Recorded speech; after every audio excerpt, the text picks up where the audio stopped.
अस्सलाम वालेकुम स्टूडेंट्स, उम्मीद करती हूँ आप सब बिल्कुल खैरियत से होंगे। जी स्टूडेंट्स, अगर आप मेरे चैनल पे न्यू हैं तो प्लीज़ चैनल को सब्सक्राइब कीजिएगा, वीडियो का लाइक और शेयर तो ज़रूर कीजिएगा ताकि आपके साथ साथ जो है वो दूसरे बच्चों की प्रिपरेशन हो जाए। क्योंकि इको 401 की मेरे पास बहुत ज़्यादा जो है वो कमेंट्स आए थे कि मैम आप जो है वो प्लीज़ इनके क्विज़ेज़ बना दें इनके हैंडआउट से। तो मैं आपके तमाम वो क्विज़ेज़ जो इम्पोर्टेंट हैं और जो है आपके पेपर्स से रिलेटेड जो है मोस्ट इम्पॉर्टेंट है, मैं वो सारे मैं आपसे जो है वो डिस्कस करूँगी। तो इसलिए चैनल को ज़रूर सब्सक्राइब कीजिएगा। इसके अलावा आपको बाकी जितने भी इकोनॉमिक्स हैं उनके भी जो है वो मटेरियल मिलेंगे और इसके साथ साथ जो है वो आपको करंट पेपर्स विद सॉल्यूशन भी मिलेगा आपको स्टूडेंट्स। मैथमेटिक्स से रिलेटेड और इकोनॉमिक्स से रिलेटेड जितने भी पेपर्स होंगे उनके सॉल्यूशंस भी आपको साथ साथ मिलते रहेंगे इस चैनल पर, ठीक है। और जो है स्टूडेंट्स, इसके अलावा अगर आपको कोई भी मटेरियल चाहिए तो आप मुझे कमेंट बॉक्स में बता सकते हैं। इंशाल्लाह मैं आपसे जो है वो फुल कोशिश करूँगी कि आप तक जो है वो मटेरियल वो चीज़ जो आप चाहते हैं वो मैं आप तक जो है वो पहुँचा सकूँ। ठीक हो गया। चलिए, सबसे पहले हमें जो है वो स्टूडेंट्स आना चाहिए कि इकोनॉमिक्स क्या है, ये किस टाइप की साइंस है। हमें पता तो है ये इकोनॉमिक्स जो है वो एक साइंस की टाइप है, उसी में से है, साइंस में से ये। लेकिन ये है कौन सी साइंस? जो वो कहते हैं कि economics is not a natural science. Economics जो है वो एक नेचुरल साइंस नहीं है, ठीक हो गया। और इसके अलावा जो है वो मतलब वो कहते हैं कि it is not concern with the studying the physical world like chemistry होगी, बायोलॉजी होगी, इस तरह की नहीं है। सोशल साइंसेज आर जो connected with the study of people in society. आपको ये पता होना चाहिए, एक तो ये इकोनॉमिक्स नेचुरल साइंस नहीं है जैसे हमारी बायोलॉजी है, केमिस्ट्री है, फिजिक्स है, एटसेट्रा। एंड दूसरी बात, जो सोशल साइंस है ये भी एक हाईलाइटेड करना भूल गई कि ये जो है वो हमारे पास कनेक्टेड होती है with the study of people in society के साथ, ठीक हो गया।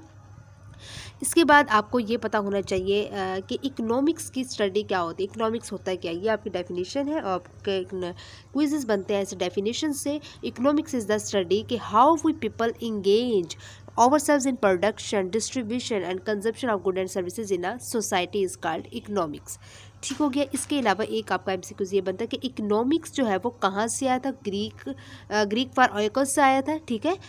ग्रीक वर्ड है और ओइकस का मतलब होता है हाउस एंड नोमोस का मतलब होता है कस्टम आर ला।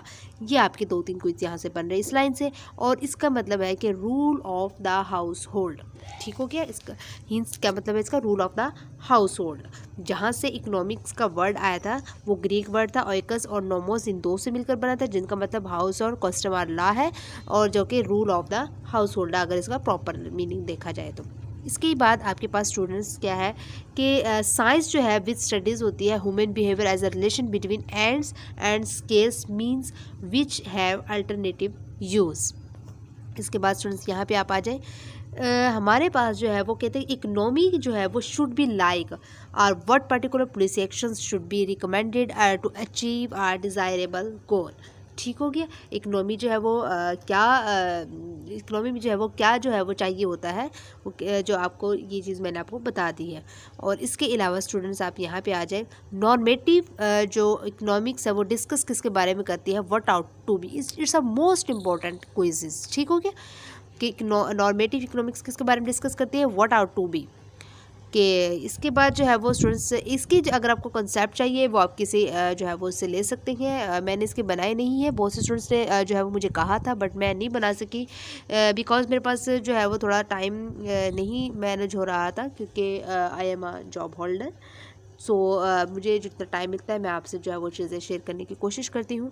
इंशाल्लाह नेक्स्ट जो है वो मैं इसके लेक्चर्स भी बनाऊंगी ताकि आपके अच्छे से कंसेप्ट भी क्लियर हो आने वाले स्टूडेंट्स के लिए।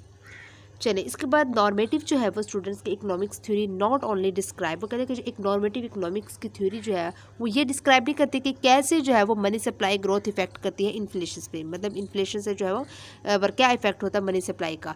लेकिन ये प्रोवाइड ज़रूर करती है instructions that what policy should be followed. ये क्विज बन गया आपका कि ये क्या प्रोवाइड करती है हमें नॉर्मेटिव इकोनॉमी के instructions that what policy should be followed.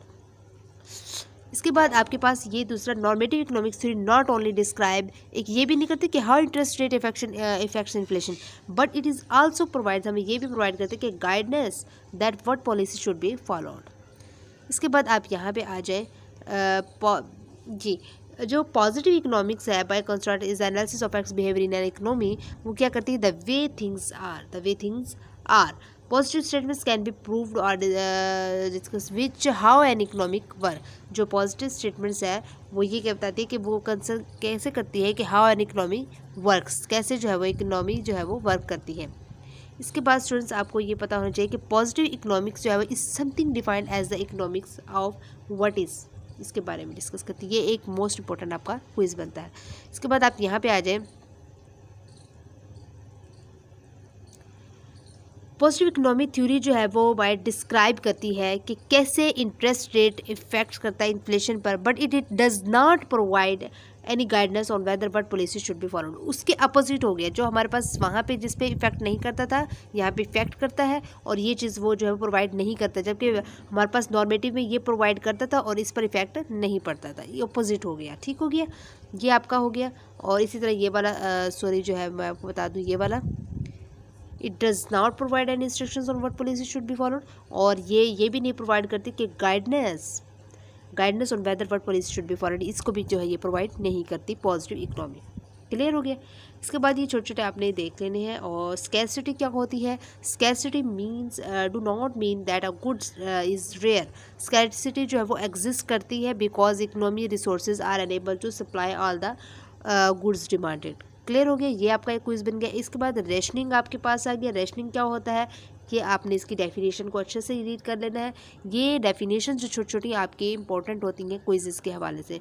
इसके बाद वो कहते हैं two primary methods of rationing are markets and government. तो हमारे पास जो है वो प्राइमरी मेथड्स ऑफ रेशनिंग के जो दो मेथड्स हैं वो कौन कौन से हैं? एक मार्केट्स है, दूसरा गवर्नमेंट है। ठीक हो गया, ये क्विज इंपॉर्टेंट है, ये कर लीजिएगा। इसके बाद डिक्टेटरशिप जो है वो हमारे पास क्या होती है? ये तमाम के तमाम आपने इसकी डेफिनेशन को अच्छे से रीड कर लेना कि what is dictatorship.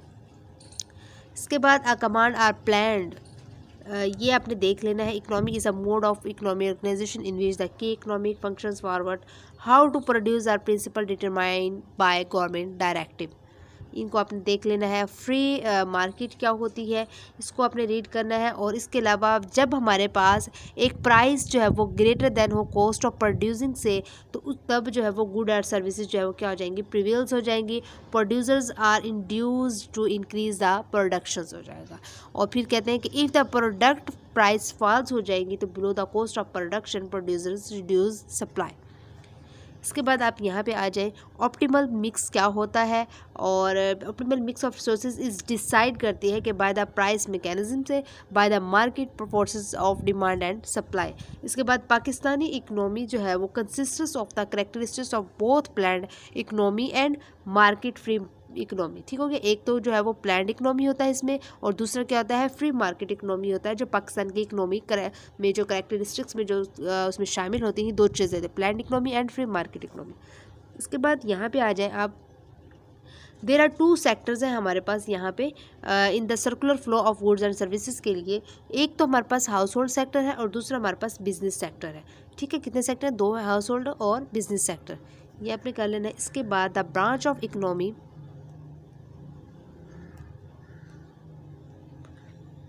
Micro economy क्या होता है? आपने ये पूरी इसकी डेफिनेशन देख लेनी। Branch of economy that studies the part of economy specially such topics as markets, prices, industries, demand and supply के बारे में होती है। ठीक हो गया। और मैक्रो इकोनॉमी क्या होता है? इसमें हमारे पास aggregate production, unemployment, inflation, business cycles वगैरह होते हैं। ठीक हो गया, मैक्रो इकोनॉमी। और इसके बाद प्यारे स्टूडेंट्स जो है वो हमारे पास it can be thought of, ये भी आपने रीड करना है। इसकी ये अंडरलाइन जो मैंने की ये भी आपने अच्छे से रीड कर लेनी है। इसके बाद लेसन नंबर 2 में आ जाते हैं हम। आपने वीडियो की लेंथ पे नहीं जाना, इंपॉर्टेंट क्विज़ेस आपसे डिस्कस हो रहे हैं यहाँ पे। रैशनल चॉइस क्या होता है? आपने इसको अच्छे से जो है वो रीड करना है। ये किस पर बेस्ड करती है? Is the choice based on pure person पर, बेस्ड किस पर कहते हैं? Pure person and without succumbing to one's emotions or वीम्स।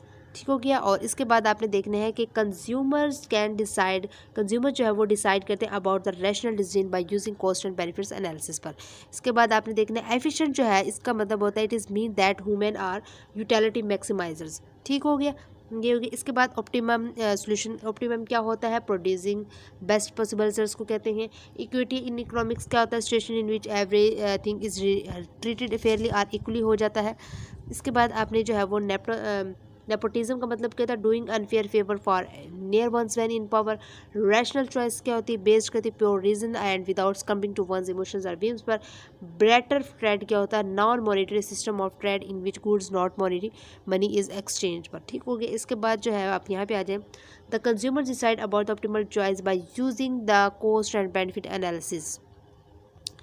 इसके बाद आप यहाँ पे आ जाए, it will be profitable to invest if revenue is greater than the cost. जब हमारे पास जो है वो रिवेन्यू ग्रेटर देन कॉस्ट हो जाएगा तो हमारे पास क्या होगा, इन्वेस्ट जो है वो हमारे पास प्रॉफिटेबल हो जाएगी।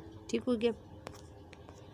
मार्जिनल कॉस्ट क्या होता है, मार्जिनल बेनिफिट क्या होता है, it's a most important quiz. Clear. Production possibility frontier का आपको शॉर्ट फॉर्म आना चाहिए, फुल फॉर्म आना चाहिए, पीपीएफ को बोलते हैं। और ये होता क्या है, ये जो है इस द कर्व होती है जो कि ज्वाइन करती है ऑल पॉइंट जो कि शो हो रहे होते हैं maximum amount of goods and services पर, और जो कि which the country can produce in a given time and limited sources फ्ला फ्ला फ्ला। ठीक हो गया। ये आपने कर लेना कोई एक बात। प्रोडक्शन पॉसिबिलिटी फ्रंटियर जो है वो किसको रिप्रेजेंट करती है, ये मोस्ट इंपॉर्टेंट है। Boundary or frontier of the economy's production capabilities. ठीक हो गया। इसको जो है वो ये रिप्रेजेंट करती है प्रोडक्शन पॉसिबिलिटी फ्रंटियर, जिसको हम पीपीएफ भी बोलते हैं। इसके बाद आप देख लें, the production possibility analysis which alternative combinations of two goods that an economy can produce with given sources and technology. इसके बाद इनएफिशिएंट मीन्स का मतलब होता है that it may not be using its available resources. Inefficient means का कि आपका एक क्विज बन गया, इंपॉर्टेंट है।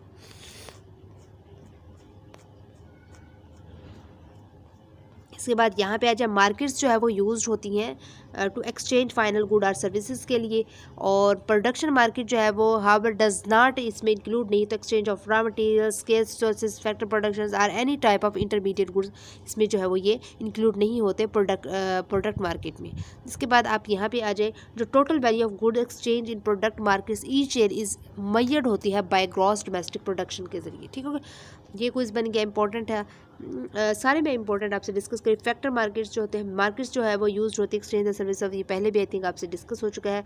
और जो फैक्टर मार्केट्स जो है ये सिर्फ अच्छा मार्केट्स थी जो कि यूज़ हो रही थी। और इसके बाद फैक्टर मार्केट जो है वो also terms sources markets exchange and services of factors, not the factors themselves. इसके बाद आपने ये अजम्पशंस को भी देख लेना, परफेक्ट कंपटीशंस को देख लेना। इतना खास इंपॉर्टेंट तो नहीं, लेकिन आप एक दफ़ा ज़रूर रीड कीजिएगा क्योंकि बनता है यहाँ से हमसे। शॉर्टेज क्या होता है, shortage is a situation in which demand exceeds supply, जहाँ पर जो है वो डिमांड जो है वो डिमांड की जो सप्लाई मतलब एक्सीड्स हो जाए तो हमारे पास शॉर्टेज आ जाता है। ठीक हो जाता है, यानी हमारे पास जो है वो डिमांड कम हो जाए और सप्लाई यानी हमारी कम हो जाए तो मतलब शॉर्टेज आ जाता है। सरप्लस जो is a situation of excess supply को बोलते हैं। ठीक हो गया, यानी ज़्यादा आपकी जो सप्लाई हो रही थी और in which market demand falls short of the quantity supplied. इसके बाद आपका ये कर लीजिएगा। इसके बाद आपने जो प्राइस मैकेनिज्म क्या होता है, सिग्नलिंग एंड रेशनिंग डिवाइस होती है जो कि प्रमोट्स करती है consumers and producers to adjust their demand and supply के लिए रिस्पेक्टिवली। ठीक हो गया। और शॉर्टेज केस में क्या होता है, सरप्लस केस में क्या होता है, ये दोनों इंपॉर्टेंट है। हमारे पास प्राइस राइज हो और promoting producer to produce more and consumer to demand less हो तो हमारे पास वहाँ पे क्या आ जाता है, ये शॉर्टेज केस है। और जब हमारे पास प्राइस फॉल हो और promoting producer to supply less और कंज्यूमर की डिमांड जो है वो मोर हो तो वहाँ पे हमारे पास सरप्लस केस आ जाता है। ठीक है, इंपॉर्टेंट था ये। इसके बाद आपने आ जाना है normal goods, inferior goods, given goods क्या होते हैं, ये तीनों आपने अच्छे से रीड करने, ये आपके इंपॉर्टेंट है। ठीक हो गया। इसके बाद आपका प्राइस इफेक्ट क्या होता है, बराबर होता है income effect plus substitution effect. ये आपका इस तरह फॉर्म में भी आ जाता है, ये आपके पास इनवर्स में directly price effect is the addition of income and substitution effect. Demand क्या होती है, is the quantity of a good that buyers wish to purchase at each conceivable price. ठीक हो, कंसीवेबल, सॉरी, ये आपने कर लेना है। इसके बाद आपके पास जो लॉ ऑफ डिमांड है इसको ज़रूर रीड कीजिएगा अच्छे से कि आपके पास लॉ ऑफ डिमांड क्या होता है। डिमांड शेड्यूल क्या होता है, इज़ अ टेबल होता है जिसमें हमारे पास जो शो करता है various combination of quantity, demand and price को शो करता है। डिमांड कर्व क्या होती है, डिमांड कर्व ये होती है जिसका graph that obtain when price जो है वो is plotted against quantity, demand के अगेंस्ट हो तो हमारे पास डिमांड कर्व आ जाती है। डिमांड फंक्शन क्या होता है यह आपने करना है। और इक्वेशन ऑफ डिमांड फंक्शन की हमारे पास जो है ये होती है, आपने ये अच्छे तरीके से याद कर लेनी क्योंकि इंपॉर्टेंट है ये equation of demand function, Q D is equal to A minus B P.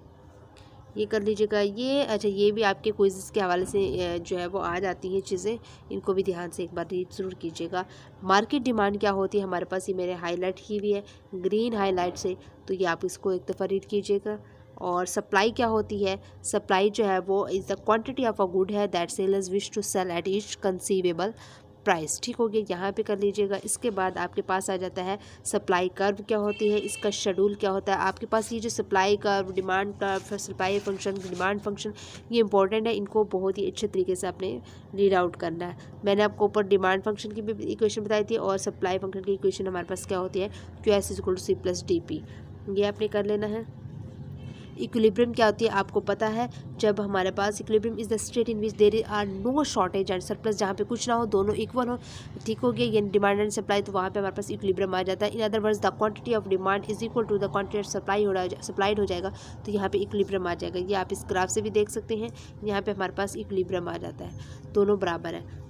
ठीक हो गया, QD बराबर होता है QS के। ठीक हो गया, यहाँ पे ये चीज़ मोस्ट इम्पॉर्टेंट है, ये चीज़ें आपने बहुत अच्छे तरीके से करनी है। इक्विलिब्रियम जो है वो कैन शिफ्ट हो सकता है इफ़ डिमांड कर्व शिफ्ट हो या फिर सप्लाई कर्व शिफ्ट हो या दोनों शिफ्ट हो, तो हमारे पास इक्विलिब्रियम जो है वो शिफ्ट हो जाता है।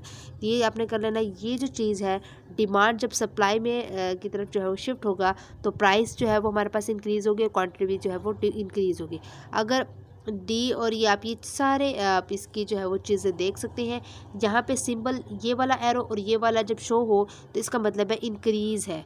ठीक हो गया, और जब सिंबल ये लेफ़्ट साइड पे हो और नीचे की तरफ हो तो शो हो रहा है डिक्रीज़ है, जबकि ये वाला जो सिंबल होता है ये शो करता है पर्टिकुलर थिंग रिमेन सेम। ठीक हो गया, ये आपने इंपॉर्टेंट अच्छे से कर लेने हैं स्टूडेंट्स। और एक और चीज़ आपने ये भी ध्यान से कर लेनी है, एक बार इसको ज़रूर रीड करना है आपने। Rise in the price of the margarine जो है वो ये हो और फला ये सारे जो है ना, ये A से लेकर G तक आपने एक बार ज़रूर रीड आउट करना है। प्राइस सीलिंग क्या होती है ये आपको पता नहीं चाहिए। Maximum price limit that the government sets to ensure that prices don't rise above that limit. ठीक हो गया, और इसके बाद जो है प्यारे स्टूडेंट्स, यहाँ पे आ जाए प्राइस फ्लोर क्या होता है, ये भी आपने, प्राइस सीलिंग हो गया, प्राइस फ्लोर हो गया, यहाँ से आपके MCQs बनते हैं। ठीक हो गया, marginal social cost is the change in social cost caused by a unit change in output, ये एक आपका इंपॉर्टेंट क्विज बनता था। इसके बाद आप जो है वो स्टूडेंट्स यहाँ पे आते जाएं, डरना नहीं है, ये बहुत ज़्यादा क्विज़ेस बनते हैं यहाँ से, फिर भी मैंने बहुत ज़्यादा कोशिश की है कि ज़्यादा से ज़्यादा आपके क्विज़ आपसे शेयर करूँ। थोड़ा इसके कॉन्सेप्चुअली भी चलते हैं। इलास्टिसिटी क्या होता है, इज़ अ टर्म होती है वाइडली यूज इन इकोनॉमिक्स में, जो कि यूज़ होती है, डिनोट होता है representatives of one variable to change in an other में। ठीक हो गया, ये आपका इंपॉर्टेंट क्विज़ था। उसके बाद कितने मेजर टाइप्स ऑफ इलास्टिसिटी हैं हमारे पास, 4 हैं, आप ये इनके नाम अच्छे से याद कर लीजिएगा। इसके बाद आपको हर इसकी जो है वो आनी चाहिए definition. Price elasticity of demand में क्या होता है, इसमें होता है percentage change in quantity demanded with respect to the change percentage change in price. ठीक हो गया, ये इसका एक फार्मूला, ये भी आपने अच्छे से याद कर लेना है। और इसके बाद आपका जो है वो प्राइस इलास्टिसिटी ऑफ सप्लाई, जिसमें जो है वो percentage change in quantity supplied जो है वो with respect to the percentage change in price आ जाएगा। ठीक हो गया, ये प्राइस इलास्टिसिटी में, यहाँ पे इन दोनों में जो है सिर्फ इतना सा फ़र्क है, यहाँ पे सप्लाइड आ रहा है प्राइस इलास्टिसिटी ऑफ सप्लाई में, और यहाँ पे जो है वो डिमांड आ रहा है प्राइस इलास्टिसिटी ऑफ डिमांड में। ठीक हो गया, डिमांड वाले में डिमांड, प्राइस वाले में प्राइस, सॉरी सप्लाई वाले में सप्लाई। इनकम इलास्टिसिटी में क्या होता है, जब हमारे पास percentage change in quantity demand with respect to the percentage in income of the consumer, पे नीचे हमारे पहले प्राइस आता था ना, अब इनकम ऑफ द कंज्यूमर होगी, तो ये बस आपका इतना सा फ़र्क है। इसमें क्रॉस प्राइस इलास्टिसिटी में ये फार्मूले भी आपने इनके याद करने, मैंने इनको हाईलाइट नहीं किया, ये वाला भी और ये वाला भी। ठीक हो गया स्टूडेंट, क्रॉस में क्या होता है, percentage change in quantity demand of a specific good जो है वो with respect to change percentage change in the price of another related good में आ जाता है। ठीक हो गया, और तो इसके बाद आपने जो है वो स्टूडेंट्स यहाँ पे यूनिट इलास्टिसिटी का मतलब क्या होता है, 1% change in price will result in an exact 1% change in quantity demand. Important, most important quiz है। इसके बाद आपके पास elasticity demand, inelastic demand, ये आपने करना, टोटल रिवेन्यू किसके बराबर होता है, प्राइस मल्टीप्लाई क्वांटिटी यानी P मल्टीप्लाई, क्योंकि ये आपका इंपॉर्टेंट क्विज थे।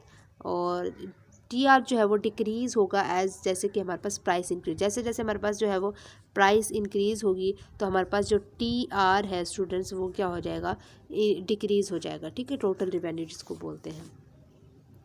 एब्सोल्यूट वैल्यू जो है वो इज़ ग्रेटर देन होती है 1, सो इट इज़ इलास्टिक। जब हमारे पास एब्सोल्यूट वैल्यू ग्रेटर देन 1 हो जाए तो इसका मतलब है क्या, ये हमारे पास इलास्टिक है। इसके बाद आर्क इलास्टिसिटी जो है क्या मेजर करती है, ये करती है एवरेज को मेजर करती है elasticity between 2 points on the demand curve के दरमियान। इसके बाद ये फार्मूलेज हैं आपके सामने मौजूद हैं, ये इलास्टिसिटी के आपने दोनों तरीके से याद करने हैं। इफ़ इलास्टिसिटी अगर हमारे पास इक्वल टू 0 हो तो मतलब डिमांड कर्व जो है वो विल भी क्या हो जाएगी, वर्टिकल हो जाएगी। इंपॉर्टेंट क्विजेज है। और अगर इलास्टिसिटी जो है वो इन्फिनिटी हो देन द डिमांड कर्व हमारे पास क्या हो जाएगी, हॉरिजॉन्टल हो जाएगी। वर्टिकल हॉरिजॉन्टल का पता है, ये होती है हमारे पास हॉरिजॉन्टल और ये होता है हमारे पास वर्टिकल। क्लियर। इसके बाद जो है वो मेरे प्यारे स्टूडेंट्स, घबराना नहीं है, वीडियो की लेंथ पे नहीं जाना आपने। इलास्टिसिटीज़ जो है वो हमारे पास ये आपने ज़रूर, ये 3 है आई थिंक, हाँ ये मैं आपको बताती जाऊँ। इनको आपने एक दफ़ा जो है वो खुले दिमाग को खोल के आपने इनको इस इकोनॉमिक्स के क्विज़ेस को याद करना है। ठीक है, ये आपने याद करना है कि जब हमारे पास इस कंडीशन में हो तो ये चीज़ें कैसे होंगी, ये जब कंडीशन हो तो ये चीज़ें कैसे होंगी, जब ये हो तो मेरे पास ये नीचे वाली चीज़ें जो है वो क्या होंगी, कंडीशंस। ठीक हो गया, ये आपने अच्छे से करना। क्विज़ेस बनते हैं, मोस्ट इंपॉर्टेंट क्विज़ेस हैं वो भी। और द कर्व जो है ऑफ यूनिटरी इलास्टिक डिमांड जो है वो क्या हो जाएगी, हमारे पास हाइपरबोला हो जाएगी। यूनिटरी इलास्टिक डिमांड की कर्व जो है क्या होगी, हाइपरबोला होगी। मोस्ट इंपॉर्टेंट क्विज, अगर हमारे पास कॉस्ट इंक्रीज़ हो और lower will be the supply, cost increase हो और सप्लाई जो है वो डिक्रीज़ हो जाएगी। और जब हमारे पास कॉस्ट लोअर होगी तो सप्लाई हमारे पास क्या हो जाएगी, ज़्यादा हो जाएगी। ये आपने इंपॉर्टेंट क्विज है, ये कर लेना है। इसके बाद आपके पास जो है वो इनकम इलास्टिक और elasticity of demand quantitatively identifies the theoretical relationship between income and demand. Important है, ये आपने ये दोनों चीज़ें अच्छे से याद कर लेनी है। क्विज़ेस बनते हैं इन्हीं जगहों से बनते हैं। तो if the sign of income elasticity of demand is positive हो जाए, इनकम इलास्टिसिटी ऑफ डिमांड का साइन जो पॉजिटिव हो जाए तो गुड जो है इज़ नॉर्मल हो, the good is normal and if sign is negative, तो हमारे पास गुड नॉर्मल है तो हमारे पास साइन नेगेटिव है और द गुड इज़ इन्फीरियर हो जाएगा। ठीक है, मतलब क्या हो गया, मैं दोबारा बता दूँ कि अगर sign of income elasticity of demand हो तो हमारे पास ये क्या हो जाएगा, पॉजिटिव हो जाएगा। द गुड इज़ नॉर्मल हो तो, and if sign is negative, हमारे पास साइन नेगेटिव होगा तो गुड नॉर्मल होगी। जब हमारे पास पॉजिटिव होगा तो हमारे पास क्या हो जाएगी, इनकम इलास्टिसिटी डिमांड हो जाएगी और द गुड इज़ इन्फीरियर हो जाएगा। जब साइन नेगेटिव होगा तो गुड हमारे पास क्या हो जाएगा, इन्फीरियर हो जाएगा। जब हमारे पास पॉजिटिव साइन होगा तो गुड नॉर्मल होगी और जब नेगेटिव साइन होगा तो गुड जो है वो हमारे पास क्या हो जाएगी, इन्फीरियर हो जाएगी। Cross price elasticity of demand क्या है, ये आपने इसकी डेफिनेशन करनी है। इसका आपने फार्मूला अच्छे से याद कर लेना, इंपॉर्टेंट है आपका क्विज़।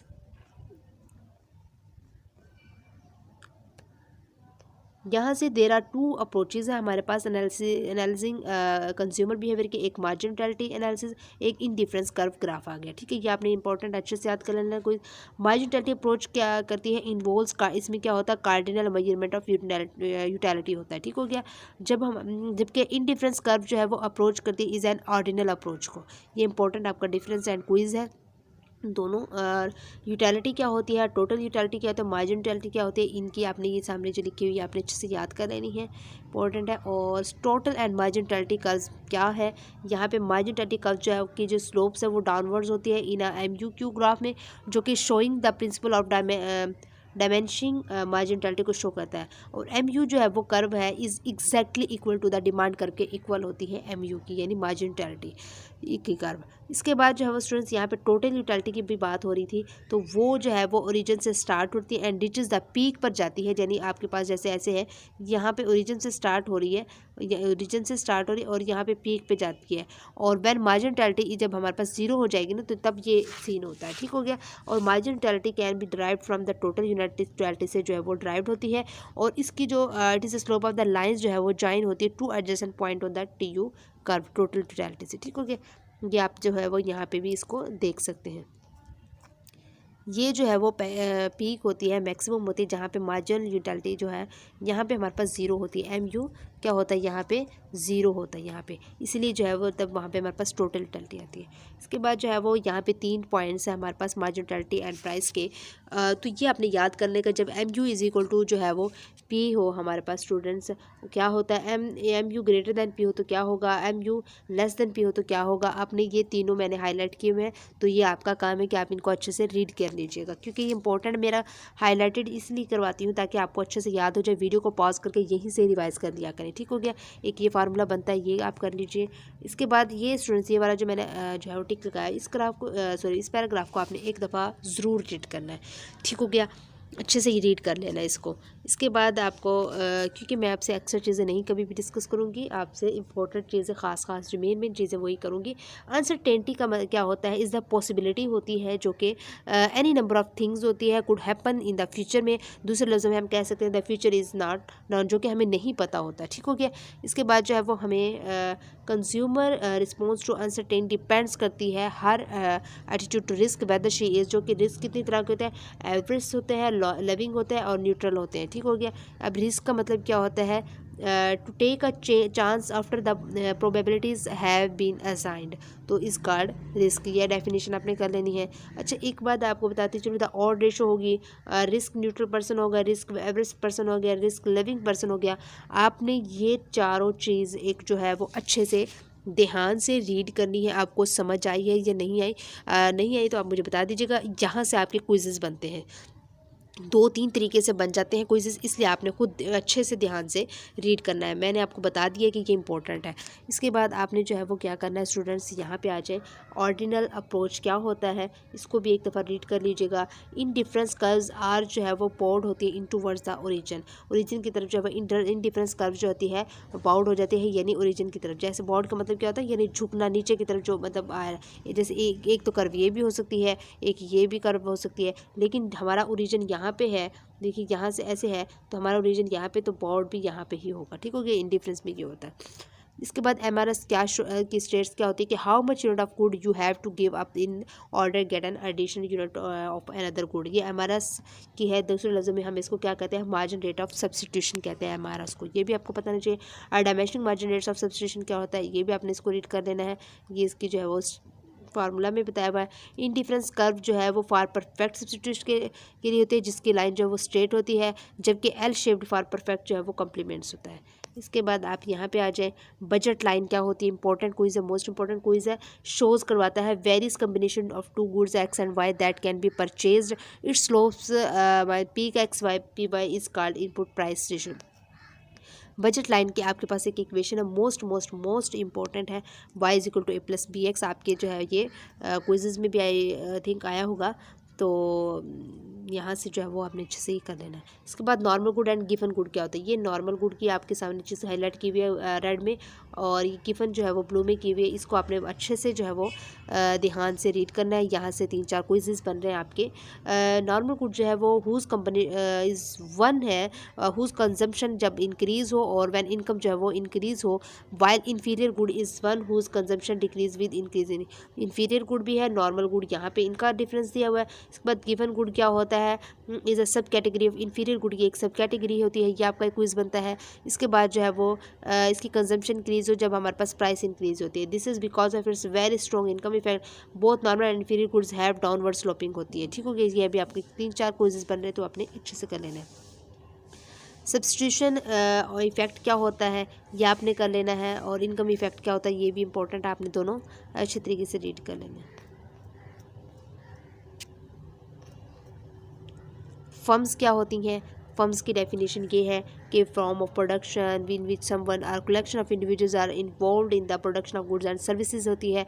और जो फर्म जो है वो किस चीज़ के लिए यूज़ होती है, entrepreneurs bring together otherwise unproductive resources के लिए होती है। इसके बाद टोटल प्रॉफिट पाई को जो है वो प्रॉफिट पे बोलते हैं, is equal to total revenue minus total cost. Total TR जो है वो शुड बी ग्रेटर देन हो सकता है T से, in order to maximize the profit. जब मैक्सिमाइज प्रॉफिट होगा तो टोटल रिवेन्यू जो है वो ग्रेटर हो जाएगा T से, ठीक हो गया। ये इस तरह भी, इससे भी किया और इनवर्स में भी इन्होंने बता दिया। टाइप्स ऑफ फर्म्स क्या होती हैं, ये आपने इसको अच्छे से जो है वो रीड करना है, ठीक हो गया। 1% ऑनरशिप आ गया, लिमिटेड नंबर ऑफ ऑनर्स आ गया, लार्ज नंबर ऑफ चेंजिंग जो है वो आपके पास आ गया शेयर होल्डर्स, ठीक हो गया। इसके बाद आपके पास प्रोडक्शन फंक्शन क्या होता है, मोस्ट इंपॉर्टेंट। कि वैसे आपका अगर शॉर्ट लॉन्ग क्वेश्चन होते तो ये मोस्ट इंपॉर्टेंट था as a short question. Long question के लिए शॉर्ट के क्वेश्चन में लाजमी ऐसी चीज़ें आ जाती हैं, तो लेकिन अब आपका बेसिक क्या कहते हैं कि क्विज़ बेस पर है, तो सो आपके लिए क्विज़ के लिए भी आपके इंपॉर्टेंट है। ये आपने अच्छे से इसकी डेफिनेशन को रीड आउट करना है, और ये कुछ नोटेशंस हैं, ये आपने मोस्ट इंपॉर्टेंट होते हैं आपके। ये नेचुरल एन होता है, नेचुरल सोर्सेज, लेबर एल होता है, कैपिटल के होता है, technology T, power P, entrepreneurship, inter जो है वो प्रेनरशिप जो है वो ई होता है, क्यू आउटपुट होता है, टोटल प्रोडक्ट को भी बोलते हैं। तो ये आपने सारे याद कर लेने हैं। इसके बाद जो है वो इट जो कॉब डॉगलर्स प्रोडक्शन फंक्शन, ये भी most important as a long short question के हवाले से होता है, लेकिन यहाँ पे हम यहाँ पे क्विज के हवाले से करेंगे। इट वाज प्रपोज, किसने प्रपोज किया था इसको, ठीक है, बाय नट विक्सेल है। और एंड टेस्टेड अगेंस्ट जो स्टैटिस्टिकल जो है वो एविडेंस बाय पॉल डॉगलस ने की थी, एंड चार्ल्स कॉब इन 1928 ने की थी, ठीक है क्या। इसके बाद जो है वो ये आपने कर लेना है। और ये Cobb Douglas production function can be represented by following equation, इस तरीके की। ये मोस्ट इंपॉर्टेंट आपके क्विजेज बन रहे हैं, ये कर लेना। इनकी भी ये जो है वो नोटेशन आपने कर लेनी है। और इसके बाद आपने ये वाला ला कर लेना है स्टूडेंट्स, जो law of diminishing margin turns this, ये आपका इंपॉर्टेंट है। यहीं से वीडियो को पॉज करके आप रीड कर लिया करें, ठीक हो गया। इंशाल्लाह आपका पेपर बहुत अच्छा होगा। आप जो है वो मुझे कमेंट में भी बताइएगा। पेपर देने के बाद CRTS को हम कांस्टेंट रिटर्न्स टू स्केल भी बोलते हैं। और ये वाले जो लाइन में मैंने हाईलाइट किया हुआ है अलग से, ये भी मोस्ट इंपॉर्टेंट है। इसमें से 2-3 आपके क्विजेज बन रहे हैं, सो इसको आप रीड करें कि इसके जो स्केल ऑफ प्रोडक्शन है कैन भी इंक्रीज हो सकती है, डिक्रीज भी हो सकती है, कॉन्स्टेंट भी हो सकती है, कुछ भी इन तीनों में से हो सकता है। इंक्रीजिंग जो है वो decreasing returns to scale arise when 1% increase in the amount of all factors employed cause and this, ये कॉन्स्टेंट क्या होगा, कब होगा, ये सारी चीज़ें आपसे जो है वो इन्होंने डिस्कस की। 3-4 क्विज बन रहे हैं। उसके बाद स्टूडेंट्स आपने जो है वो ये कर लेना है कि इंटरनल इकनॉमीज़, और इंटरनल इकनॉमीज़ क्या होता है। एक्सटर्नल जो है वो cost per unit depends on size of the industry पर हो, जबकि नॉट पर फर्म पर, जबकि इंटरनल इकनॉमीज़ जो है वो कॉस्ट पर यूनिट डिपेंड्स करती है size of the individual firm पर। ये क्विज़ इंपॉर्टेंट है। इसके बाद ये भी आपने जो है वो एक बार देख लेना है। आइसोक्योंट जो है वो हमारे पास क्या होती है, ये एक आपने अच्छे तरीके से इंपॉर्टेंट है कर लेना है।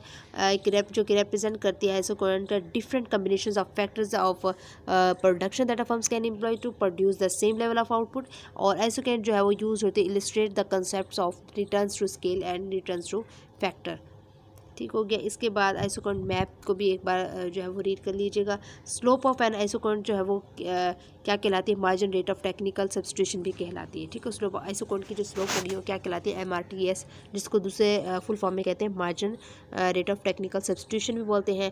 और प्रिंसिपल ऑफ डायमेंशनिंग MRTS जो है वो रिलेट करता है लॉ ऑफ डायमेंशनिंग रिटर्न से।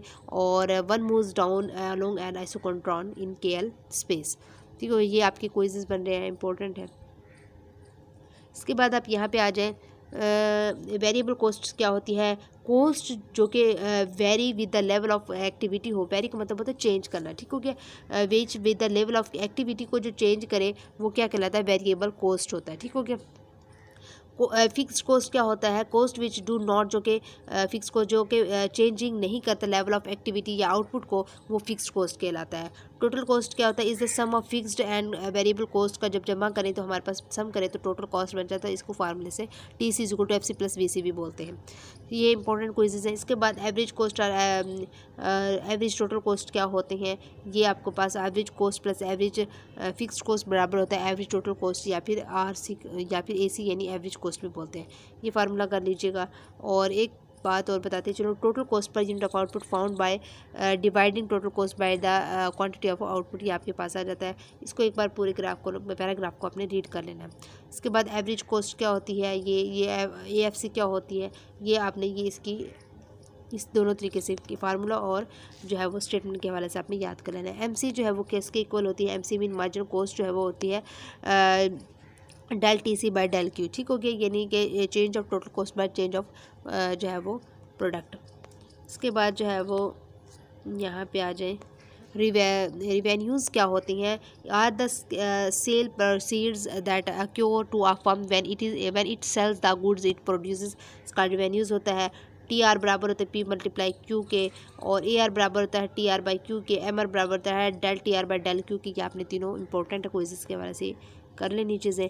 प्रॉफिट किसके बराबर होता है, जिसको मैंने आपको बताया था पाई भी बोलते हैं, प्रॉफिट की जगह पे हम पाई भी लिख सकते हैं। T R minus T C के इक्वल होता है total revenue minus total cost के। और एम आर जो है वो इक्वल हो जब एम सी के, तो वो रिप्रेजेंट करता है लॉस मिनिमाइजिंग प्रॉफिट को। ठीक है, एम आर जब एम सी के इक्वल हो जाए किसको रिप्रेजेंट करेगा, लॉस मिनिमाइजिंग प्रॉफिट को। इसके बाद आपने आ जाना है यहाँ पे 18 पे, M C is equal to हमारे पास क्या हो, एम आर के। प्रॉफिट इज मैक्सिमाइज, जब मैक्सिमाइज होगा प्रॉफिट तो वो हमारे पास एट द पॉइंट जहाँ पे M C is equal to M R के इक्वल होगा। और equation the equation for total profit क्या होगा, T pi is equal to T R minus T C के। इसके बाद मार्केट स्ट्रक्चर्स क्या होते हैं, 4 तरह के होते हैं हमारे पास। ये आपने अच्छे से इनके नाम याद कर लेने हैं ताकि आपको भूले ना। और ये जो चीज़ है, ये सारा ग्राफ आपने बहुत ही अच्छे तरीके से एक दफ़ा रीड करना है। और अगर आपको इसके अलावा भी कोई इंपॉर्टेंट चीज़ लगे तो आप देख लीजिएगा। आई होप सो आपको मेरी वीडियो जो है वो पसंद आई होगी। और प्लीज़ वीडियो को शेयर और वीडियो को लाइक एंड चैनल को सब्सक्राइब करना मत भूलिएगा। आप जो है वो मेरी मेहनत का जो है वो सिला जो है वो दे सकते हैं वीडियो को लाइक शेयर एंड सब्सक्राइब करके चैनल को। Thank you so much and अल्लाह हाफिज़।